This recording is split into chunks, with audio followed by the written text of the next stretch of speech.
I was thinking the other day, a journalist asked me why why people are responding so positively to what I'm saying, the young men, for example, and I thought, why? Yeah, that's a good question. He says, well, I'm actually on their side.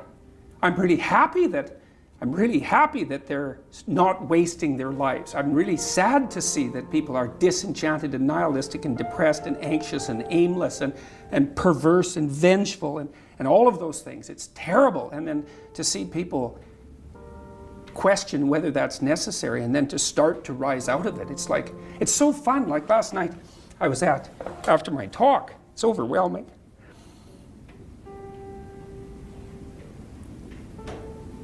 I don't usually think about these things, but I was after my talk last night, and so all these people line up and, you know, they have their 15 seconds with me, and they're kind of tentative. They're excited and attentive when they come up to talk to me, and then they have, 15 seconds of time to tell me something. I'm really listening to them, and they're hesitant about whether or not to share the good news about their life, and I think it's often because when people share good news about their life, people don't necessarily respond positively.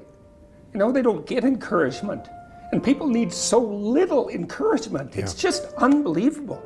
And so they'll tell me something good, and I think, oh, that's so good. Somebody says, oh, I'm getting along way better with my father. I hadn't seen him for 10 years, and now we get along. It's like, God, great. Yeah. And then the power of that, you can't overstate the power of that for individuals to get their life together. The individual is an unbelievably powerful force, and every single person who gets their act together a little bit has the capacity to spread that around them. It's a chain reaction, and so it's a lovely thing to see. And that's fantastic. Our daughter ended her life at 24 due to depression. If someone is determined to end their life, how can one change their mind? Oh, well, first of all, I'm very sorry about that. That's a terrible thing. Look, I had this friend,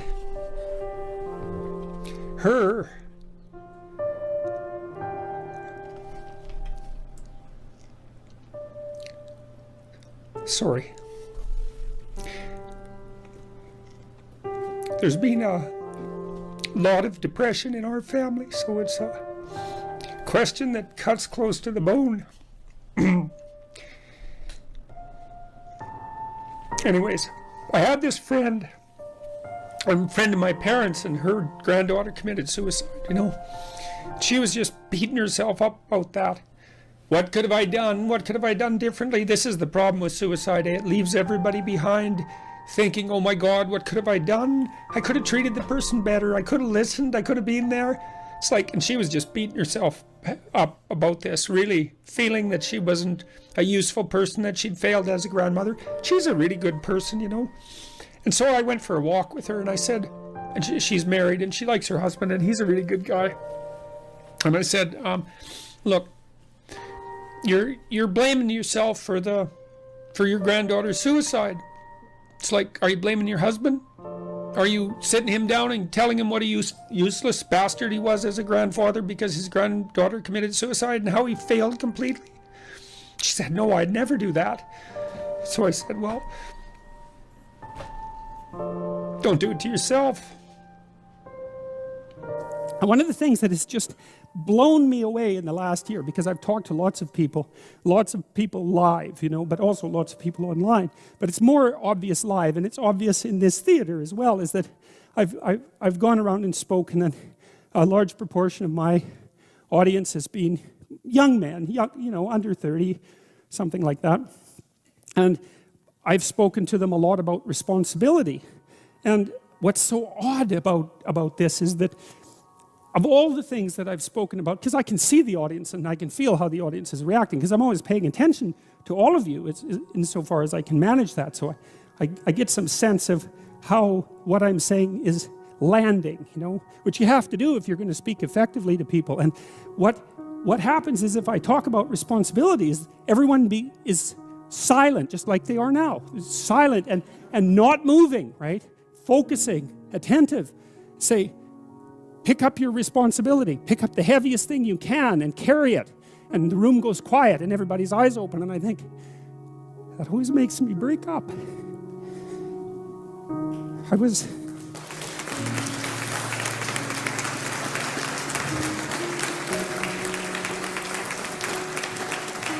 I don't know why. I was speaking to an English journalist today who was going to write an article in Spectator magazine, and I was talking about this, and at the same point in the discussion, I had the same emotional reaction. I don't really understand it.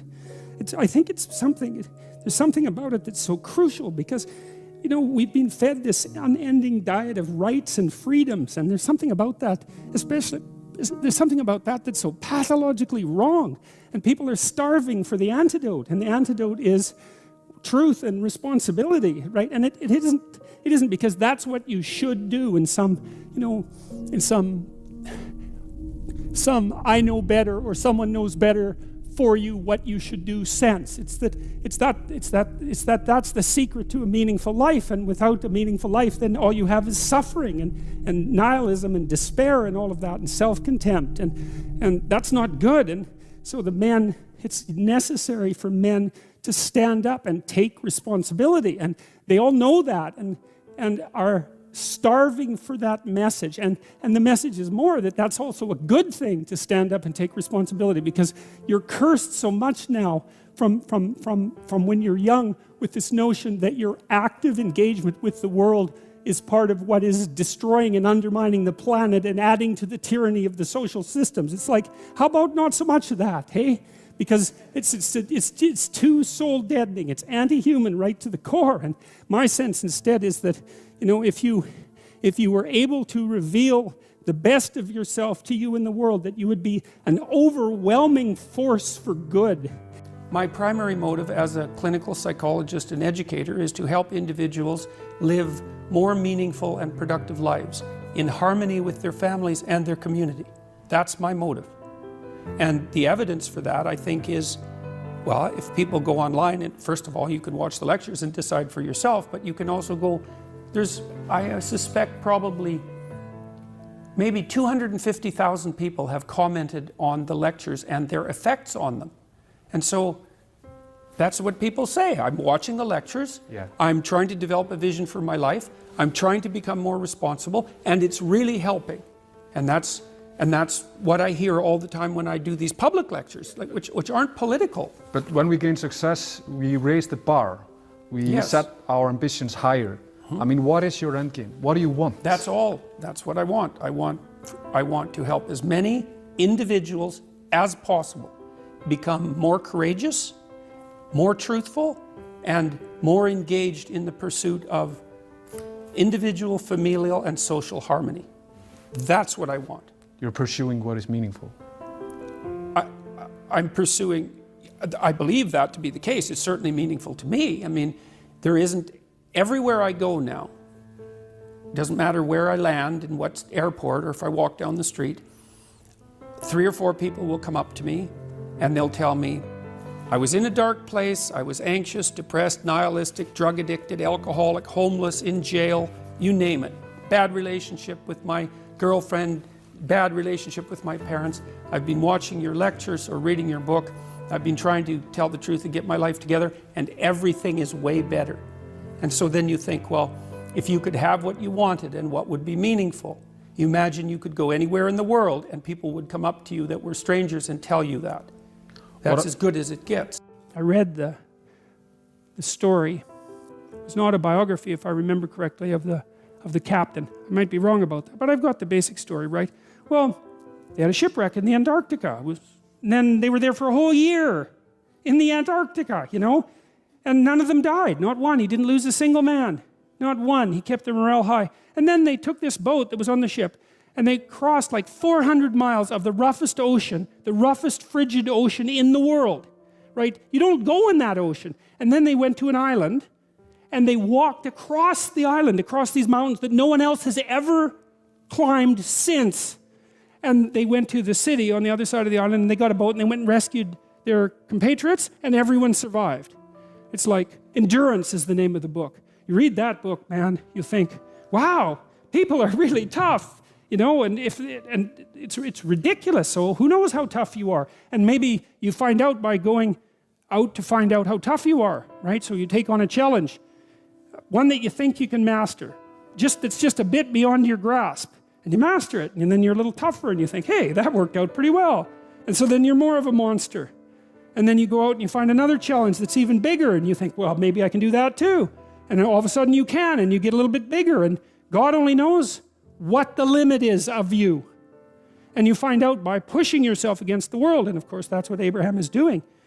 And so, see, we're very pessimistic, us modern people. You know, we're pessimistic about humanity, that's for sure. Dismal, wretched, planet-destroying, cancer on the planet, right? As the Club of Rome described us so pleasantly back in the 1960s, you know? And I don't know, maybe we're ashamed of the Cold War.